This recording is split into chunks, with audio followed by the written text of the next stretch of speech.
ಇವತ್ತು ಅನೇಕ ಜನರು ತಂದೆ ತಾಯಿಗಳು ಬಂದು ಅಳ್ತಾ ಇದ್ದಾರ. ನನ್ನ ಮಗನು ನನ್ನ ಮಾತು ಕೇಳ್ತಾ ಇಲ್ಲ, ನನ್ನ ಮಗನು ನನ್ನ ಮಾತು ಕೇಳ್ತಾ ಇಲ್ಲ, ನನ್ನ ಮಗನು ನಮ್ಮ ಮಾತು ಕೇಳ್ತಾ ಇಲ್ಲ, ಅವ್ರಿಗೋಸ್ಕರ ಪ್ರಾರ್ಥನೆ ಮಾಡ್ರಿ ಎಂಬುದಾಗಿ ಅವರು ಅಳ್ತಾರ. ಅದಕ್ಕೆ ಕಾರಣ ಯಾರು?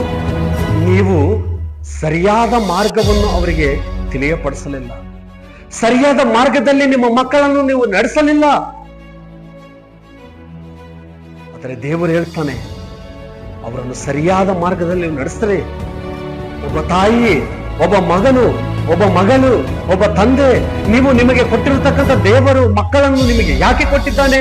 ಅವರನ್ನು ಕುಡುಕನ್ನಾಗಿ ಮಾಡೋದಕ್ಕಲ್ಲ, ಅವರನ್ನು ಲೋಕಾನುಸಾರವಾಗಿ ಬೆಳೆಸೋದಕ್ಕಲ್ಲ, ಅವರ ದೇವರಂದ್ರೆ ಭಯ ಭಕ್ತಿ ಇಲ್ಲದೆ ಮಾತಾಡೋದಕ್ಕಲ್ಲ. ಏನ್ ಮಾಡಬೇಕು? ನಿಮ್ಮನ್ನು ಗೌರವಿಸಬೇಕು, ದೇವರಿಗೆ ಭಯ ಪಡಬೇಕು, ದೇವರಲ್ಲಿ ನಂಬಿಕೆ ಇಡಬೇಕು, ದೇವರನ್ನು ಆರಾಧಿಸಬೇಕು.